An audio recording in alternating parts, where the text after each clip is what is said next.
Hello everyone. आज का हमारा टॉपिक है इंड्यूस्ड प्लूरिपोटेंट स्टेम सेल्स। क्या होते हैं induced pluripotent stem cells? So they are form by reprogramming of somatic cells back to the pluripotent state, है ना। तो ये क्या होंगे? ये समझो अडल्ट सेल्स है जो कि सिर्फ मल्टीपोटेंट है या फिर यूनिपोटेंट है ना। तो इसको हम रीप्रोग्राम करेंगे और इनमें वापस से प्लूरिपोटेंसी प्रॉपर्टी इंड्यूस करेंगे। उससे क्या होगा? तो हम उससे जो भी डैमेज ऑर्गन है, डैमेज टिश्यू है और जो डैमेज स्किन का कोई भी पार्ट है, तो वो हम उससे क्या कह सकते हैं, रीजनरेट कर सकते हैं, है ना। This is induced pluripotent stem sales.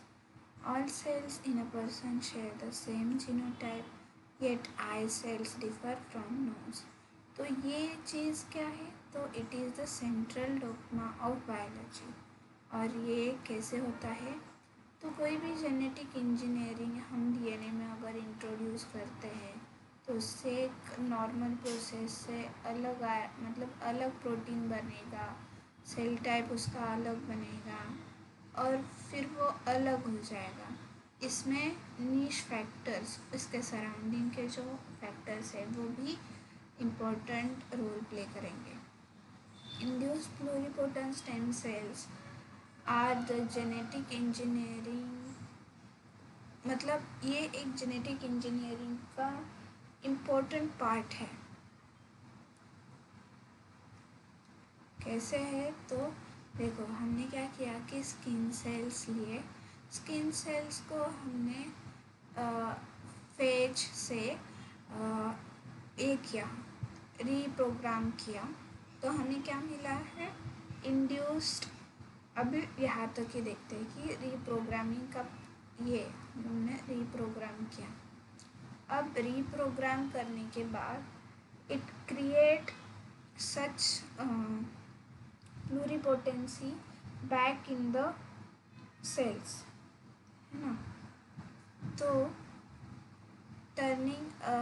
creating induced pluripotent stem cells is like turning back the clock in subset of cells. This method creates pluripotency rather than directly harvesting or cloning embryonic stem cells.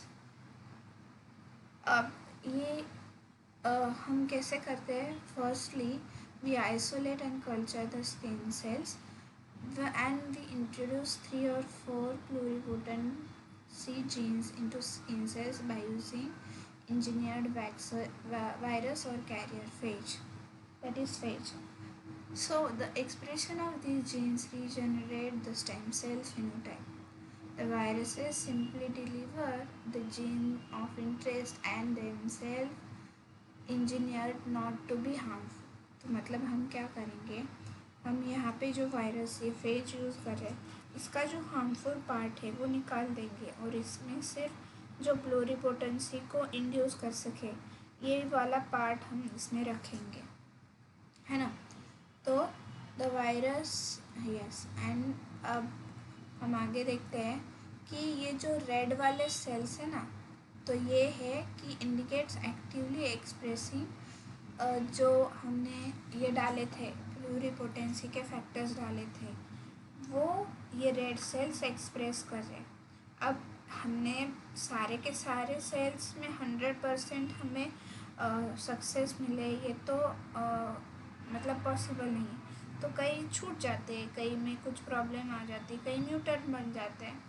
तो उसमें से इन से जो red वाली sales है उन्होंने positive feedback दिया और इसी तरह से हमने इंड्यूस्ड प्लूरिपोटेंट स्टेम सेल्स बनाए। अब इसके प्रोज एंड कॉन्स देखते हैं। Cells would be genetically identical to patient और डोनर ऑफ द स्किन, मतलब अगर ये जेनेटिकली आइडेंटिकल रहेगा, मतलब जो हम ग्राफ्ट रिजेक्शन पढ़ते हैं उसमें जो रिजेक्शन आता है ग्राफ्ट का, उस तरह की जो इम्यूनोलॉजिकल रिएक्शंस है वो नहीं होगा इसमें. Do not need to use any embryo, इसमें एम्ब्रियो यूज़ करने की ज़रूरत नहीं. अब कौन से देखते हैं कि कौन cell would still have genetic defects, मतलब इसमें जो जेनेटिक डिफेक्ट होगा वो तो रहेगा ही सही. हम क्या करें, प्लूरीपोटेंसी इंड्यूस कर रहे हैं, तो जेनेटिक डिफेक्ट अगर प्लूरीपोटेंसी में है तो वो कुछ काम का नहीं है. One of the pluripotency gene is cancer gene. हाँ, ये बात बहुत इम्पोर्टेंट है. अगर हम प्लूरीपोटेंस जीन को एग्जैक्ट उसी जीन को अगर हम ट्रिगर कर पाए तभी हमारा ये जो है एक्सपेरिमेंट है वो सक्सेसफुल रहेगा. Otherwise it can lead to cancer. Viruses might insert genes in place we don't want to them. हाँ, यह टारगेट स्पेसिफिक भी नहीं है, तो ये बहुत बड़ा प्रॉब्लम है which causes the mutations. So that's it. We will see in the next video. Thank you.